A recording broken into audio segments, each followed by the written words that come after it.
Maybe I'm foolish, maybe I'm blind. Thinking I can see through this, see what's behind. Got no way to prove it, so maybe I'm lying. I'm only human. We're going to talk a little bit about more detail, maybe than you're going to be wrestling with on a daily basis, and we'll go over pre-hospital stuff as well. Traumatic brain injury is something that it's devastating. I know you see it in the field, and then we see it once they get to us, and then the long-term consequences of it. And unfortunately, it's one of those processes that we've wrestled with for years, and there's still no real good solution for it once it happens. Prevention is really the only way to wrestle with this effectively. But we continue to do research and look for ways to try to help these patients and try to identify things that we can do to maybe impact the outcomes. So as far as epidemiology goes, it's the most common cause of death, less than 45, which trauma in general is going to be. Roughly $50 billion a year, and there's 3 peaks, which would make sense. The little ones when they're just learning to get around, and then in that teenage years to young adulthood, especially with males where there's a lot of risk-taking behavior. And then as we get later in life, the incidence of head injury starts to go up again. Falls are the most common cause. Car wrecks are number 2. We get at least 2 or 3 people a night when I'm on, I know, come in that are falls, and I know that y'all probably get these routinely. Males, like I said earlier, they're going to be much more represented than females, and then for the severe TBI, it's even higher. So the pathophysiology. At a fundamental level, the brain injury, it always results in some type of tissue damage, whether it's microscopic, macroscopic, even if it's a minor concussion. There's some type of structural damage there, okay? And we're seeing a lot of this now with the intense discussion the last few years on concussions and football and all that. And we know that the pathophysiology is from that impact. There is some cellular damage, but it just varies along a spectrum on severity based on the nature of the impact. Like I say, it can range from a concussion to non-survivable trauma. We've got two areas that we talk about when we talk about these injuries. There's the primary injury, which is what happens initially. So here you've got just some minor little contusions, maybe a little intraparenchymal hemorrhage there. Looks like an epidural, then probably a combination of epidural, subdural, some subarachnoid. So that's the damage that's done from the accident. Once that's done, we really can't do anything about it. The main goal then becomes to try to prevent the secondary injury, and we'll talk more about that. But as far as classifying these things, there's clinical classifications and then there's radiographic classifications. The main thing for y'all is to get a reasonable brief clinical exam on these patients, so you can have an idea of what they were doing initially. It's not going to really change a lot of what we do, but it does help kind of maybe give us an idea about prognosis, particularly the motor component of the GCS. That can be something that can be valuable. If somebody's moving things, localizing or whatever, that's generally a positive sign, as opposed to if you come on scene and they're completely obtunded, unresponsive, not moving, not opening eyes, all that whole thing. So we can classify it clinically, the GCS. There's another score that we use in the hospital, and it's primarily beneficial for intubated patients. It's called the FOUR score, and it stands for that full outline of unresponsiveness. But it includes eyes, what they're doing with their eyes, open spontaneously, tracking, brainstem reflexes, corneal reflexes, how their pupils are doing, respiratory patterns. Are they making any respiratory effort at all? Is it irregular? Is it slow? Is it not sufficient? And there's a fourth category too, the motor function. And that's where can they follow commands, give us a peace sign, a thumbs up, hold a fist up for us. And this classification comes in handy when people are intubated, because you've eliminated the verbal component of the GCS when that happens. So again, all this stuff makes sense to you. If somebody's following commands, that's a good sign. So if they're not, that's more concerning. So radiographic classification, there's a couple that are used. We use the big classification for us. Are you familiar with these? The Marshall and the big. Yeah, and that's the Marshall. I'm not real familiar with. I think I have it on here. It basically looks at it's just looking at estimates of increased intracranial pressure, mainly with compression of the cisterns, or is there midline shift, those things that would suggest increased intracranial pressure, which would suggest poor oxygen delivery to the brain.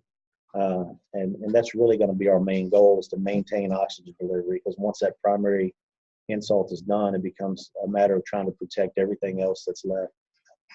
So, and then the big score, there's 3 scores they can get. And this is what we use in UK, and it kind of helps us determine what we do. Can we just observe these patients? Do they need to get a repeat head CAT scan? Do we need to consult neurosurgery? And that's kind of put us all on the same page there. And it has been helpful, I have to admit. It seemed a little cumbersome at first, but this has kind of become second nature to us now. As far as the pre-hospital setting, these are things that we're going to need to know. Intoxicated, that initial examination is going to come into play as well. So that's the primary injury is what's done initially. There's a couple of ways we evaluate it, clinically or radiographically. Now the secondary injury is where we can actually start to impact a positive outcome on a patient, hopefully. So that's a combination of post-injury processes that leads to more damaged tissue, where it becomes ultimately unrecoverable. Increasing edema, increasing pressure, low blood pressures can work against you on this as well, because the ultimate goal is going to be oxygen delivery. So that is the main goal once you encounter these patients, is what can we do to optimize oxygen delivery to the brain to try to protect that tissue that still has a chance to recover. And that's the whole name of the game. This gets into a little more of the research stuff that's going on.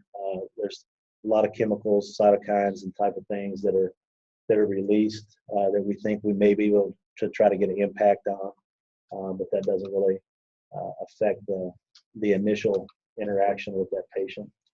These are all areas that we're continuing to kind of try to look to impact long-term outcomes. And again, even with all the research that's going on, we make some progress, but there's no slam dunk that anybody has found, and I don't know if we'll ever find that can reverse this stuff. Like I said, its understanding is improving, but the pathophysiology is still poorly understood on secondary injury. Everybody would generally agree that if we do a good job at delivering oxygen, that's a good thing, and so that's where we can kind of focus our efforts. Want to try to maintain as close to normal physiology as possible, while applying some interventions that may facilitate oxygen delivery.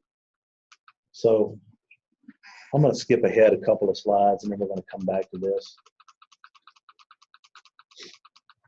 So in the pre-hospital setting, you guys go on scene and you have somebody that obviously has a head injury. And I know y'all know this intuitively, but it's good to kind of review it again. There's a handful of things that you can do that will help this patient. And it's the same things we do in the trauma bay. I mean, we're not doing anything different.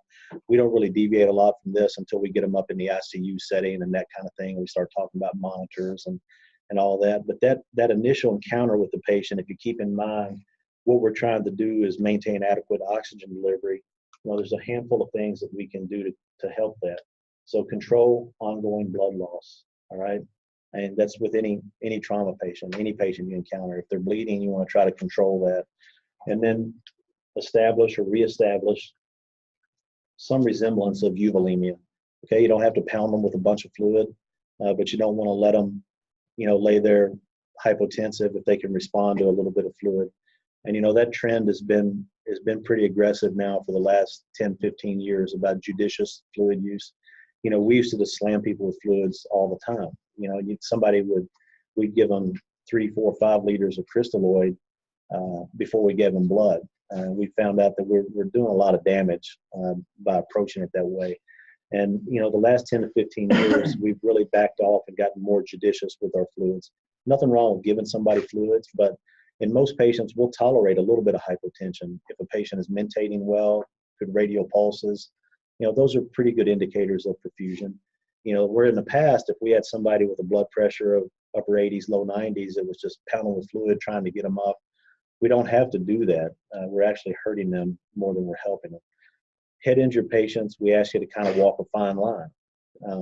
We don't want to let them drift below 90. We know that has a bad impact on outcomes. And it's older stuff, but the old saying was any blood pressure less than 90 in a pre-hospital setting doubles your mortality from a severe head injury. So you want to give these patients a little bit of volume if you need to try to target that blood pressure of about 90 systolic. Whereas with our trauma patients that come in, we'll be a little bit tolerant of that if they don't have a head injury, because that's been shown to be a benefit, particularly in thoracic trauma, penetrating thoracic trauma in particular. Permissive hypotension is a good thing. So we don't want you ramping those guys up with fluids. But this is where we ask you to do the impossible. You got a head injury and you got other injuries. All right, so we want them above 90, but you don't have to get them up to 120 or anything like that. So it can become difficult to manage. But at a basic principle, stop blood loss. If the patient is hypotensive, running down in the 90s, definitely upper 80s, so pushing that range, and you have a known head injury, give them a little volume to try to get them up. There's nothing wrong with that, but you shouldn't flood them with it. Go ahead. It's still the same with SpO2. Anything below 95 on head trauma, dropping below that is not good. So, and I think we get into that here as well, because that gets back to your oxygen delivery. Your whole goal is to maintain adequate oxygen delivery. If somebody's bleeding or if they're hypovolemic, that makes it hard for the point with a fluid blocker, a fluid challenge and stuff. Bringing them, trying to keep that 95, 90 systolic. If their blood pressure is adequate, and there's all kinds of markers that we can use for perfusion. Blood pressure is not a great one, but it's all we have a lot of times when we're in the pre-hospital setting. If their blood pressure is adequate, I wouldn't encourage bolusing them with a lot of crystalloid to try to get another number up. Does that make sense?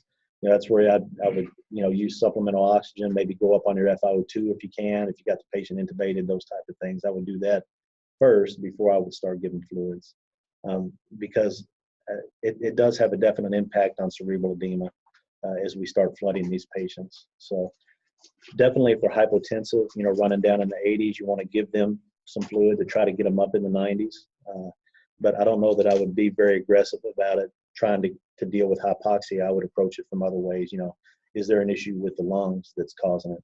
So that's a good question, though. Just getting them to the facility with got blood products and stuff. Exactly. And a lot of these patients, we wrestle with issues with hypoxia, even if they are normal tensive, euvolemic, and everything else is going well. They can have a significant sympathetic response that can impact their lungs. A lot of times these patients have aspirated. They can have a pretty acute pneumonitis, and we can start having trouble oxygenating pretty quick. And we have other ways that we would approach that aside from volume. So I think if the blood pressure is low, if you're having, questionable distal pulses, those type of things, and a little bit of fluid is reasonable, but not like we used to do where you're just pounding them a liter at a time. If you give them 500 and they come up a little bit, ride that wave. So does that make sense? Try to maintain systolic blood pressure of 90. SaO2 of greater than 90, 95 would be better as well. You start drifting down close to 90, and then that starts getting concerning on our end. All these patients should have a little bit of oxygen on them. A low threshold to establish a definitive airway, especially if they're not able to protect it. How much of a difference would you have, say, doing a extremity or SpO2 versus coming up with a trunk or trying to get something that's, are you gonna have a different, It's if they're shunting and everything? I've never really found a definitive way to tease that out. It seems like it's hit or miss. A lot of times we have some patients where we'll get a good reading on a finger. Some we have to get it on the forehead or the ear. I would try at different places, especially if you're getting a poor reading.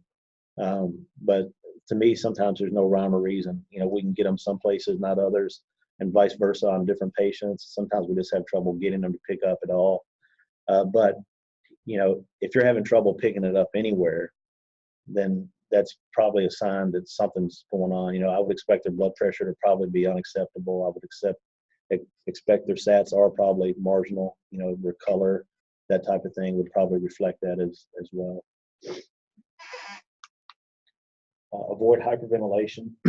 Well, back to this one also, and I mentioned the low threshold to establish definitive airway. And I know this is where it puts you all in a rough spot sometimes. Are y'all allowed to RSI or not? No. And that's always the dilemma, you know, because you know, now for head injured patients especially, if they're protecting their airway and you know you're able to move air and they're staying good, I would really ride that as long as I could, because invariably if you go to intubate somebody, there's going to be an interval of hypoxia at some point. It's going to happen. So that's why if somebody's able to protect it, we let them do it on their own. But if they get to a point where they can't protect their airway, then you just have to do that. We may be a little more liberal with it in the hospital, but still we push that pretty hard. You know, I'll have some people that maybe have GCS in that 7-8 range, and if they're protecting their airway and I know that I'm going to be right there with them, you know, we may get them through scan and do all that stuff and try not to intubate them. But you know, especially if they're laboring, their SATs are dropping, and you become concerned that they're having trouble protecting their airway, then that becomes a judgment call.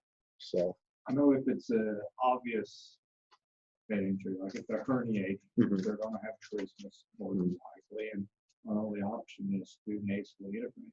Historically, we got a lot of flack from UK if we brought a patient in with a tube in their nose, and I think that UK's even finding that more acceptable now. Yeah, none of our guys, I couldn't imagine would ever give you a hard time about nasally intubating a patient if that's the way that you had to do it. We prefer to have an endotracheal tube in. It's just easier to manage once they get there. And I know a lot of places have gone to an esophageal tube as their primary airway. And I tell you, and not to throw it out there to endorse a brand or anything, but the most common one we see is the King airway, and it seems to be very effective. You know, and that's, do y'all carry those? Or? We do. The only reservation I have with that is there's some, at least in a big model, the balloon, there's so much air there that it can decrease speed. Yeah. And I don't know about that specifically. You know, physiologically that would make some sense. But there again, it gets back to the airway. Whatever you have to do to protect it, if they've gotten into a situation where they can't. So as far as the nasal intubation goes, if that's what you have to do to secure that airway, then nobody should ever think twice about that. But even with nasal intubation, you're going to cause a huge spike in ICP. Good. So we're kind of screwed either way. Yeah, but that's where you have to weigh the risk benefit. I mean, if the patient clearly can't protect their airway, their SATs are dropping, you've got a bad situation there as well if you do nothing, right? So, you know, you're trying to pick the lesser of two evils in that scenario. But so at a basic principle, we want to keep the SATs in the 90s, avoid hyperventilation. You know, capnography is becoming much more common now. And I don't know if y'all do it in the pre-hospital setting, but it seems like a lot of people are. We're relying on it more in the hospital also. But, you know, you don't want somebody to have super high CO2. You don't want them to have super low. You want to keep them in that, you know, upper 30s, low 40s range, which would be kind of a normal type picture. Facilitate cerebral venous drainage. You know, a lot of these patients have other injuries. They're on a backboard. You're not going to be able to set them up at 30 degrees, but you can keep them in a reverse Trendelenburg position. You know, you can keep their body straight and just kind of drop the feet relative to the head, and that will help facilitate some of that venous drainage out of there. We generally do it as soon as they get in the trauma bay. If they've got a head injury, you know, you may see me kind of pump the bed up and then drop the feet down right from the beginning. Not to try to get too far off topic, you said about backboards. We went away from backboarding locations, and that's still very accepted for Yeah. UK, and that's what we want to see. Is that correct? Yep. I mean, you know, the backboard is a transport device, and it's not really a spine stabilization device. And we see the consequences of it pretty quick. You know, people start to have skin breakdown. You know, so it's not a mandatory thing, and you know, we're seeing a mix of it. Some coming in with, some coming in without. We're basically scooping our patient, putting them on the stretcher. Yeah. Seat collar and securing them firmly on the cot. Maybe Exactly. raising the head of the bed up a little bit. Because we take them off the backboard if they come in on one as soon as they get there anyway. So You won't be and these are things that I want to know about, that Andrew wants to know about as well. You know, if you are getting flack for these things, you know, then we want to know about it, because, you know, clearly it's incorrect. But at one point in time, yes, if we came in without a backboard, yes, we did. And then overnight, it hit the switch. If we came in with a backboard, they were like, why are they on backboard? So, Yeah. So, but yeah, it's a backboard is not a mandatory thing. I'm not gonna jump either way. If somebody comes in on one, if they had to use that to facilitate transport, that's fine. We'll get them off of it as soon as we can. You know. This is a big thing. This is a really huge thing now, you know, especially with all the new oral anticoagulants. I know you probably wrestle with it a lot. If we know that these guys are taking something, it's extremely helpful, and especially if we know what they're taking, because then we can kind of target it a little better as far as trying to reverse it if we need to. We get spoiled at UK because it's truly a multidisciplinary approach. Our pharmacists are always down there for our more severe traumas, and if we know somebody's taking oral anticoagulant, we start reversing them immediately.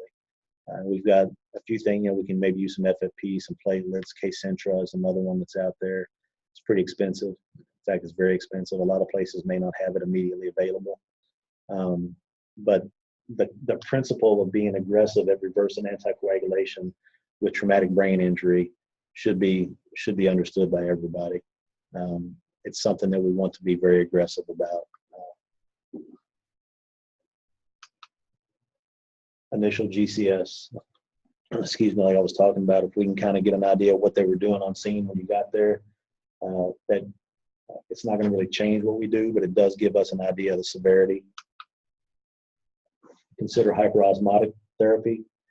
This may be something, you know, that you do if you take a patient to a hospital first and they get stabilized and then come to us. You know, they may think about giving them some hypertonic saline, maybe some mannitol. It's not something I would suggest doing in the field up front, but it's something that's probably going to be done pretty early on. So you may be transporting patients that have hypertonic saline hanging or have been given mannitol. And in the more complex patients, you know, you may be transporting patients that have monitors in and that type of stuff as well. What do you think about the patient who's obviously who's herniating with obviously increased ICP? What do you think about using like sodium bicarb as a hyperosmotic agent? I don't know off the top of my head. I would honestly have to look into that. It would make sense.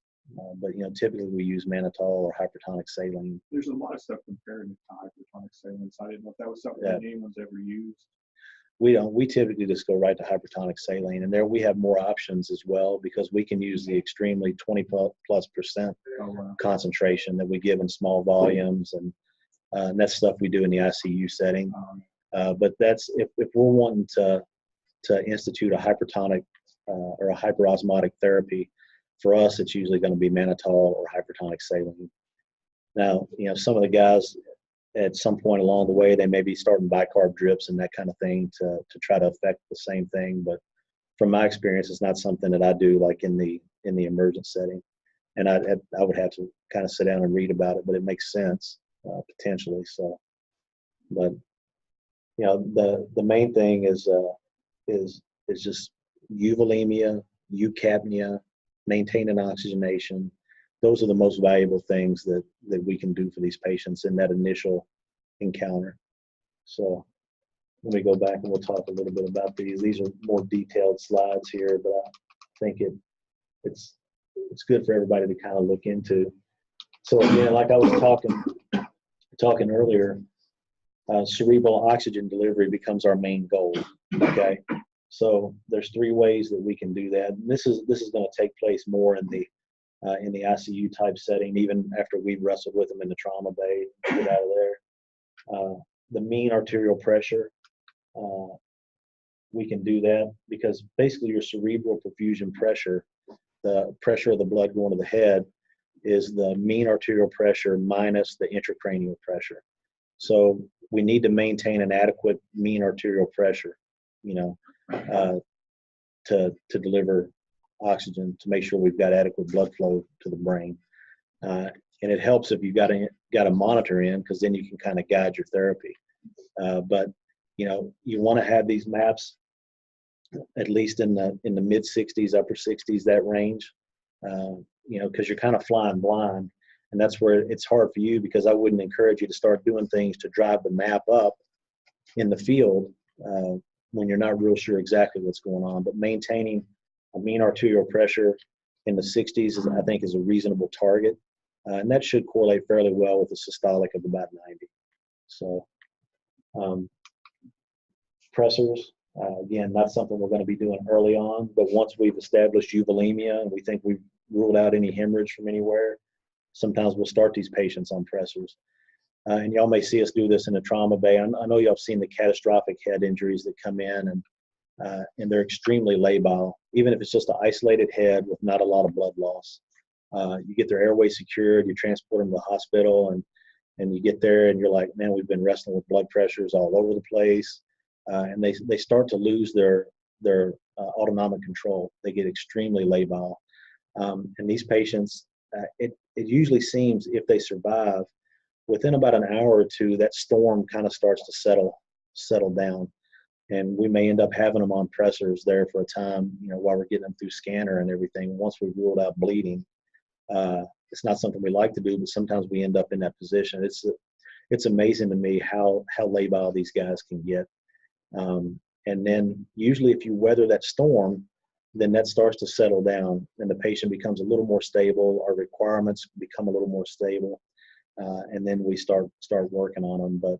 But these injuries can be unbelievably difficult to deal with sometimes, especially the bad ones, where they start to lose their autonomic control. Another way we can increase oxygen delivery is to decrease the intracranial pressure. So when we talk about that difference, the cerebral perfusion pressure is the difference between the mean arterial pressure and the intracranial pressure. So you can either raise the mean arterial pressure or lower the intracranial pressure. Things you can do to impact that: hyperosmotic therapy will decrease it. Intraventricular drains, sometimes those will get put in as well. You can pull a little bit of volume out of the ventricles. In the pre-hospital setting, the main thing you can do to this is get the patient's head up. Try to facilitate that drainage. That will help decrease that intracranial pressure potentially, and it will help potentially slow down the edema. So, again, you don't have to set them up at the hip if you're not sure about any other injuries, but you can definitely keep them flat and put them in a reverse Trendelenburg.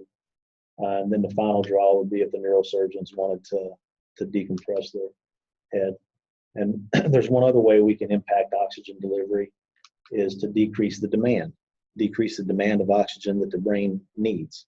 And some simple things we do: a little bit of sedation, try to control fevers. And these are things in the hospital setting, but I think the more understanding you have of this stuff, the better it is for everybody. Seizures, the cerebral metabolism goes through the roof when somebody's having a seizure. So the oxygen demand goes up with it. So then you just made your job harder. If we can prevent seizures, then that can help. We used to not really get that aggressive about it, but now we're much more liberal with keeping people on anti-seizure medicines the first few days after a head injury, especially if they've shown any evidence of having a seizure. What about external cooling from the patient? Would that have any? That's I don't know if I mentioned this here or not. That's one of those things that swings back and forth. When I was a resident, we were in part of a study, and I don't know what the final outcome came. They were still doing it when I left, but we were cooling our brain injured patients, putting the cooling catheters in them, taking them down. I forget to what temperature, but the concept was, can we decrease the oxygen demand in the brain? And that's been tried in other areas of trauma as well. You know, all right, if somebody's dying, let's cool them off that way. And we start running into huge problems with coagulopathy. That's the big thing, is the bleeding tends to get worse. Now I've heard people talking about it again as well, and maybe something that gets revisited, but right now it's not a standard approach to do that. As far as I know, I think the only hard indication for induced hypothermia is post VFib arrest. And now we use it in other scenarios. There's some evidence mounting potentially for blunt spinal cord injury. You know, the kid that played for the Bills a few years ago, that got a lot of press, and they started cooling him, and that may be something that's evolving. But as far as the kind of across the board agreed on hard indication for it is post VFib arrest. Even post arrest, it's now targeted temperature management. Yeah. And, So this has really been studied since the early 70s. Yeah. People have worked and stuff back then. It's been a lot of work on it. It's not really that helpful. so it's you know, you never stop looking and never stop trying to improve things, but you know, there's certain areas we get into where we may be maxing out our abilities unless we have, you know, some new breakthrough in understanding and that type of stuff. But that gets back to what we just talked about there. So transitioning to the ICU, for us, we have liberal use of monitors. And again, we're still following the same things: volume status, pressures, intracranial pressure, all of these things to facilitate oxygen delivery. We target a cerebral perfusion pressure of 60, okay? So that means if somebody has a head injury and they've got elevated intracranial pressure, you know, your maps are going to need to be above 60. What's the general range of ICP in those? 20 is the cutoff where we start getting much more aggressive about our therapy. But, you know, if somebody's having ICPs that high, it's going to be obvious that they have a head injury. There again, we don't ask y'all to fly blind like that and start trying to do things to drive up the map. This is just, it shines a little bit more light on what we're trying to do. So, but you know, like that map of 60 should kind of correlate with a systolic of 90. So that's one of the reasons why we try to target that, is because that's what your cerebral perfusion pressure should be. Okay. Intracranial pressure less than 20. And I think they may be getting a little more liberal with that, but we try to keep it below 20 if we can. If no monitoring of ICP, target a map in the 70s or 80s. Okay. Now there again, that puts y'all in a tough spot, because I don't want you flooding a patient in the pre-hospital setting trying to get maps up into the 70s. Does that make sense? Go ahead. I know in some of the military data, in the isolated TBI without concomitant hemorrhagic injury, they're actually targeting the systolic blood pressure around 110. And they're using, instead of using volume, they're actually, we have the option to push dose heavy, which is essentially this small, like 10, 20 microgram aliquots. Yeah. Would that be something you would? No. And this is where you're at a disadvantage, because we don't know what else is going on. I had a guy come in, it was last weekend or weekend before last, a young guy, obviously had a head injury. He was a car wreck. He had some other injuries as well, but he gets to the trauma bay. We still don't know what he's got, right? He had blood pressures in the 90s, maps in the low 60s. I'm fine with that. It's not ideal, because I know he has a head injury. I want to try to maybe start to be a little more aggressive with that, but we don't know what else is going on. So we rush the guy to CAT scan, and he's got a transected aorta in his chest that's still hanging on by the adventitia. And if we had blown him up with fluid to try to drive that up, he would have died. And in fact, we took him straight up the vascular surgery suite, and they put a stent across that. He had a spleen injury and some other stuff. We operated on his belly and everything while we were there. But that's why it's, and that's rare. Okay, that's going to be that rare patient, but you're still flying blind because you don't know what's going on. That's why we kind of try to keep it as straightforward as we can in the heat of the moment with the stuff you're wrestling with. Let's try to keep that systolic above 90, and we'll go with that. Now, these things may change in the coming years as well, but until you really ruled out other type of injuries, I mean, you can do something that kills that patient. You start pounding them with a bunch of volume, or you give them a epi. I could almost bet you it would have ruptured that guy with his heart would have cranked on that. I mean, this was one of the worst ones I've seen. I was floored he was still alive, but it was just hanging on. And these are ones that, even when I was coming through residency, it would take us an hour to get a CAT scan. I mean, by the time we had all the images developed and everything, especially if I was going to do head, neck, chest, abdomen, and pelvis, and we had to put the sheets up on the board and the whole 9 yards. So most of these patients would die either in the pre-hospital setting or within about an hour after they got to the hospital, because a lot of these things will rupture pretty quick. And it's with that variation in blood pressure that can do it. But now, with as quick as we can get CAT scans, we're picking these things up, and now we're trying to figure out how we deal with them.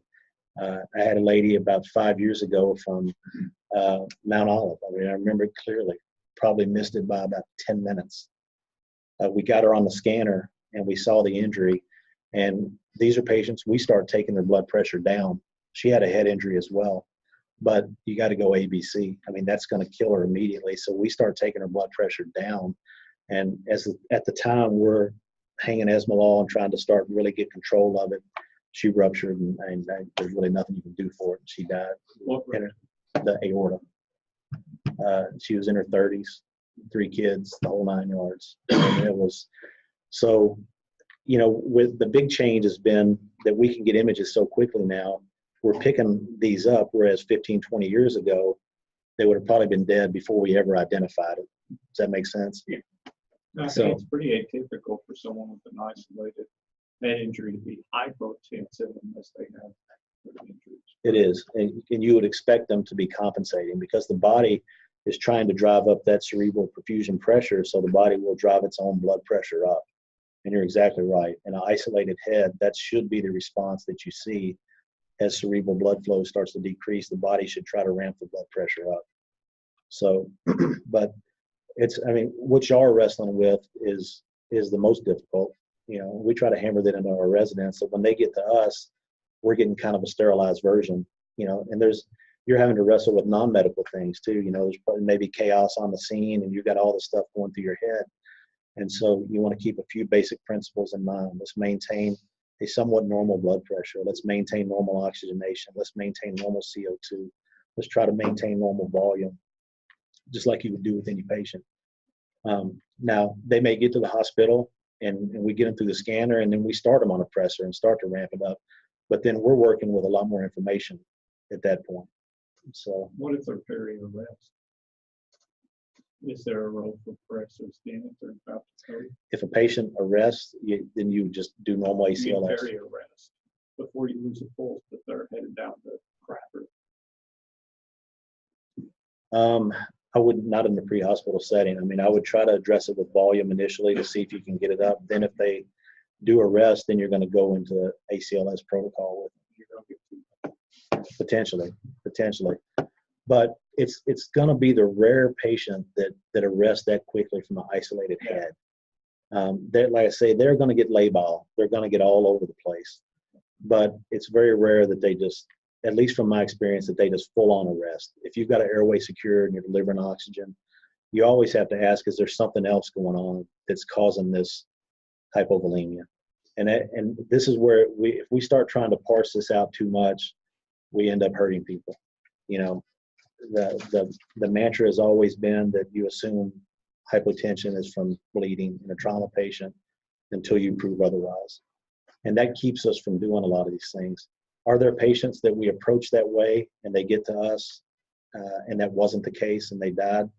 unfortunately that happens, but we know when we take all comers, that if we approach it that way, that we're going to help more people, because most of your trauma patients are going to be hypotensive because of tension effects in the chest, cardiac tamponade, massive hemorrhage. It's going to be one of those three things. And if we drift away and try to parse this out too much without extra information, I think we're asking the impossible, and we're rolling the dice.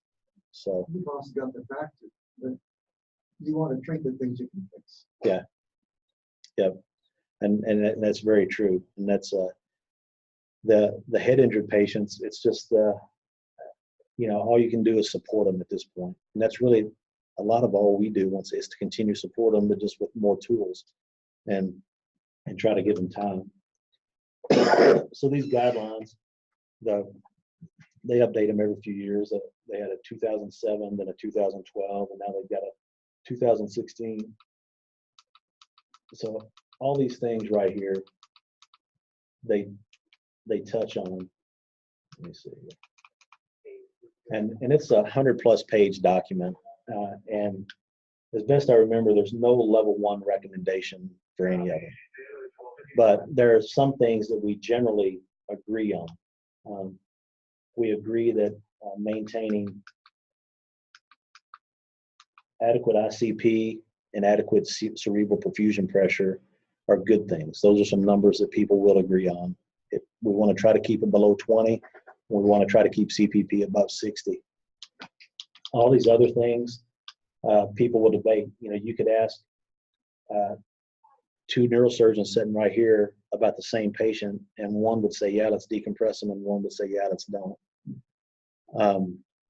Because there's nothing definitive that's been shown that improves long-term outcomes. You can improve survivability, you can keep the body going, but there's been nothing really convincing that says we improve outcomes. Now, sometimes they will. They may have a young patient that they say, maybe we got a chance and let's try it. But that's an example of a lot of these things here. Is a lot of them are different neurosurgeons are going to kind of approach it differently. Steroids, no role for steroids in traumatic brain injury. People will kind of agree on that. We do want to start early nutrition, prevent infection, stop DVTs, prevent seizures. But a lot of these other things, CSF drainage, some may put a ventricular drain in, some may not. Ventilation therapies, we try to watch our PEEP. That's the one thing we try to do is watch our positive end expiratory pressure to try to help that drainage. But if we get into situation with oxygen, then we have to go up on our PEEP, and we know that may be impeding drainage. But these are the things that are covered in it, and they talk about some of these guidelines as well. You can pull it up. It's not bad to look through it. It's a little cumbersome. I'd say it's pretty big. But thresholds, blood pressure, systolics, and somebody see if you can. I was going to say pull it up on the computer there. We can look at it a little bit later. Intracranial pressures and cerebral perfusion pressures. Advanced monitoring thresholds. We have some monitors that can monitor the oxygen tension in the brain tissue, and some people are more aggressive about using those now. Prognosis. There's no classification system or score that is proven to be truly effective. Some can offer a little insight, maybe a little idea of how patients are going to do, but this is where it gets very, very difficult for us and for families, because all of us would love to be able to walk in and tell a family, okay, your son or daughter has this injury, and this is what you can expect. When somebody has appendicitis, I can almost tell them that 99 times out of 100. But with a head injury, it's hard. And that uncertainty is hard on everybody. It's hard on the families. It's hard on us. And there's no way for us to really predict a lot of that. Now, in the truly catastrophic injuries where somebody's herniated, their brainstem reflexes are gone, those are situations where, yeah, we can tell them that there's really nothing we can do here. But the patients that come in that have horrible looking CAT scans, maybe they were just moaning a little bit in the field, maybe their pupils were even dilated, and sometimes those patients can recover. And it takes aggressive treatment up front and trying to protect what they have left. But it's still hard to predict that for families. You know, I've seen patients that have unremarkable CAT scans never recover. I've seen patients that have horrible CAT scans get some significant recovery. And that would be one thing if we could kind of predict this, but it's just, it's hard.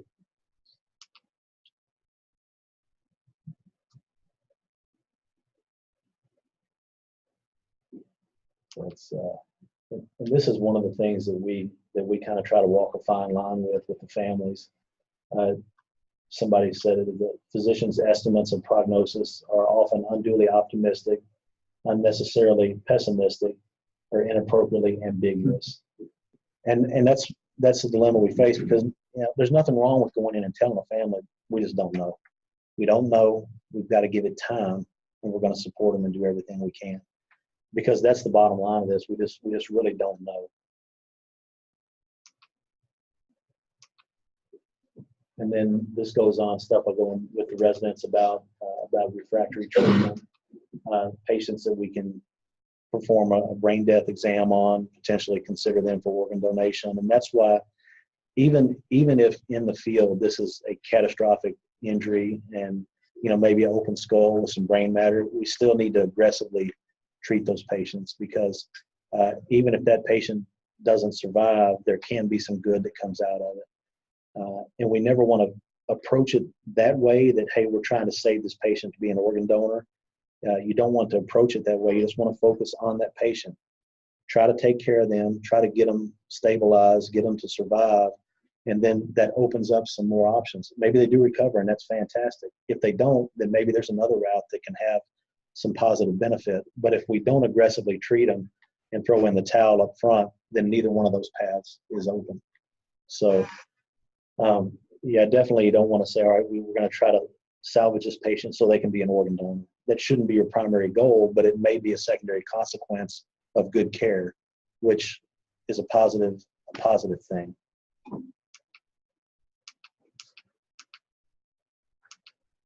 It's just a picture of one of the studies that we do to kind of help confirm brain death. It's a nuclear perfusion study. And you can see the bottom one there, there's no flow to the brain, and you can see blood flow everywhere else. I just put that picture up there because I think it's a good illustration of when we talk about oxygen delivery and maintaining blood flow to the brain, because this is the end result. When a patient is brain death and there's no blood flow to the brain, that's it.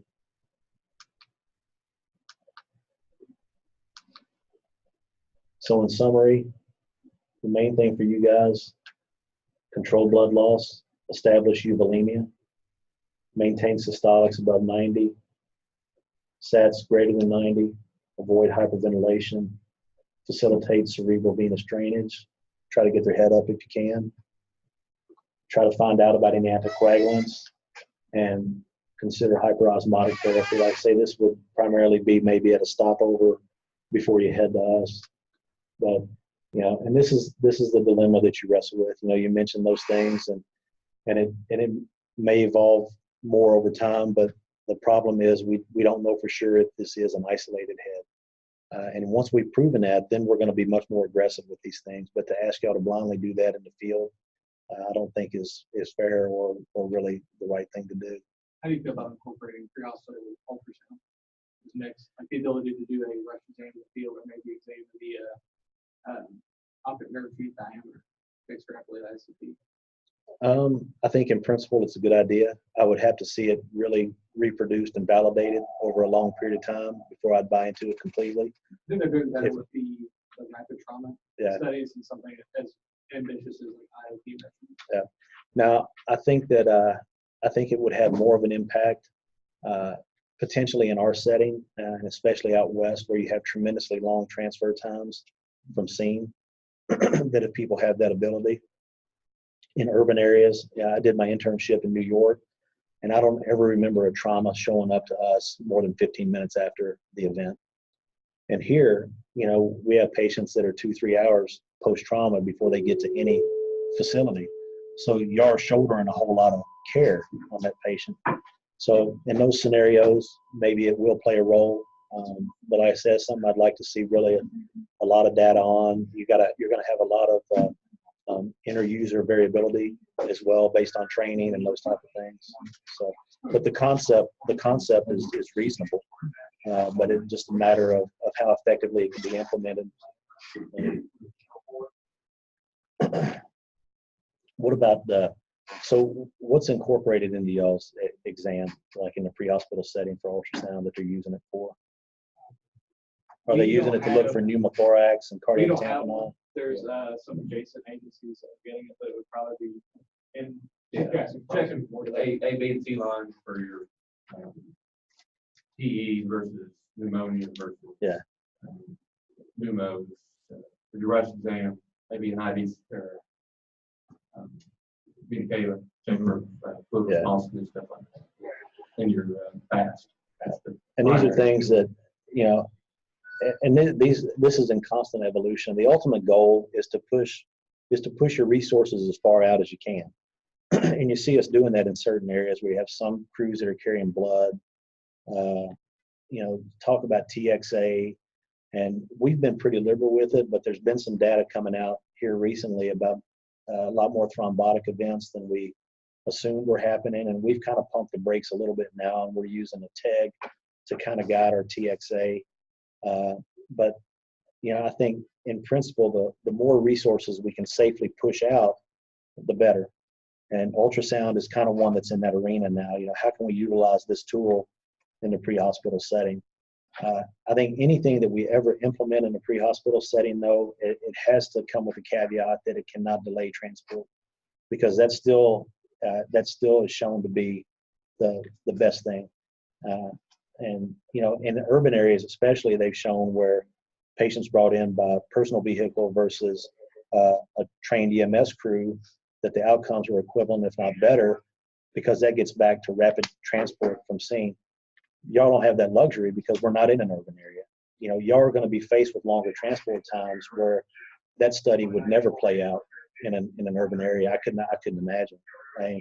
But if you're in a place like I was talking about, where everybody gets there within about 8 to 10 minutes, it really doesn't matter whether they come by car or not. But that principle is there. Rapid transport for our trauma patients especially has to be the foundation.